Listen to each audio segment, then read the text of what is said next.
Warning, this video contains team selection and captain choices which some viewers may find offensive. Hey guys, and welcome back to FPL TV. Before looking ahead to Game Week 37, let's quickly review how my team performed in Game Week 36. Despite my fears of rotation for Trent Alexander-Arnold, fortunately he was given a start in that juicy home fixture against Huddersfield, and he duly delivered with a customary assist to go along with his clean sheet. A very nice 10 points from him. Opting to have both Mane and Mo Salah on my wildcard a few weeks back also paid dividends, with the pair producing massive points against the Terriers, meaning my Liverpool trio delivered a whopping 61 points in the Friday night kickoff. Dreamland. There were also returns for Jan Valery and Hugo Lloris at the back, who picked up an assist and 2 save points respectively. Not bad going from defence. To continue what was a very good game week, there were big performances from my Wolves attackers, with Jota and Jimenez both getting on the score sheet as they sought revenge on their FA Cup semi-final opponents Watford. In addition, Leicester's Jamie Vardy produced yet another big display against Arsenal, taking his tally to 8 goals in 8 appearances against them, a fine record. Overall, I received points from 8 of my 11 players in Game Week 36, a fantastic return. However, despite the great game week, there was still a sense of what could have been. Because last week I took a -4 hit to bring in Raheem Sterling, who blanked against Burnley, and even more painful was the fact I transferred out my arch nemesis Callum Wilson, who of course went on to record his biggest haul of the season with 16 points. This transfer meant a net loss of -17, an absolute gut-wrencher, and you simply couldn't write it.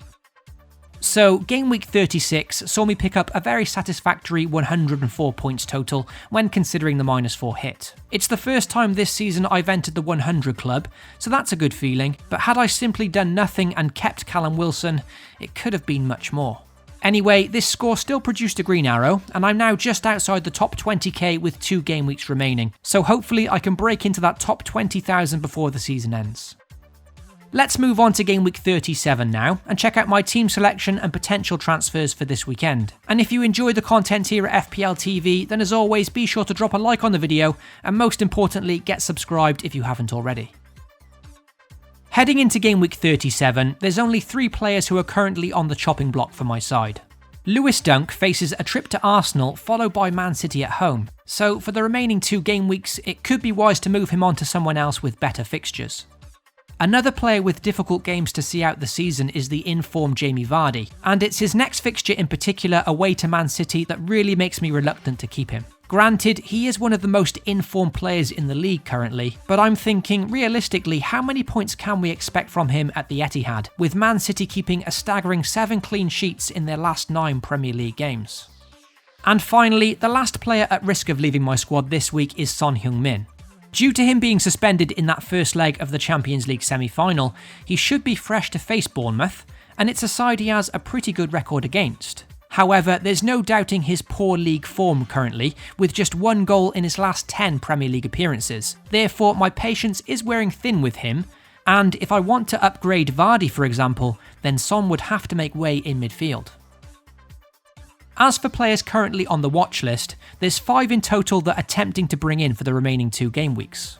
Manchester United face Huddersfield and then Cardiff in the last 2 games, and even though there's no player that really stands out from the Red Devils, it still feels criminal not to cover those fixtures in some way. Initially, Marcus Rashford was my planned transfer to come in for Jamie Vardy before he picked up that shoulder injury against Chelsea.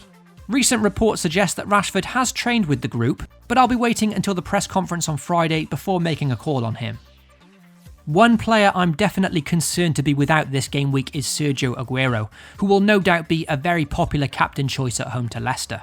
The Argentine has started 13 Premier League games at home this season and has returned FPL points in every single start, a frightening stat for those that don't own him currently. Other players I've considered to bring in this week are Nathan Redmond, as he would be the enabler to afford Aguero up front, and also Patrick Van Aanholt looks a tempting option at the back, especially given Palace's kind ending fixtures. So lots of options there, and it basically comes down to deciding on whether I take even more hits and really attack the game week, or to stay conservative and use just my 1 free transfer. Without any transfers made yet, let's now take a look at how my side currently lines up. But as always, you can find my final team selection over on the FPL TV Twitter page shortly before the game week deadline.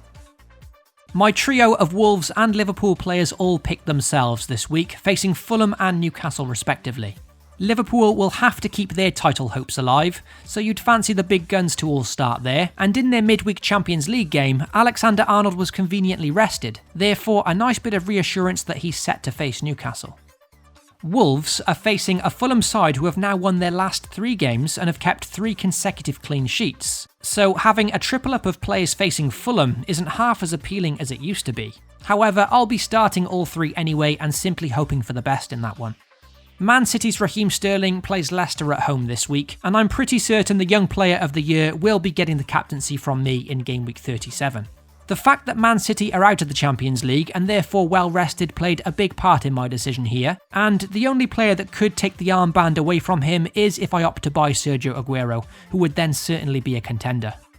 To complete my lineup as things stand are Kyle Walker-Peters, Son and Vardy, 3 players who may not make the final cut in my game week 37 team.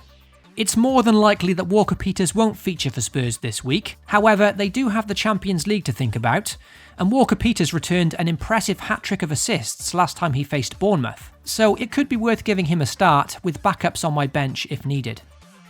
As for the bench this week, Shane Long will likely take up the first spot despite his upturn in form, and I'll be holding him for Southampton's home fixture against Huddersfield on the final day of the season.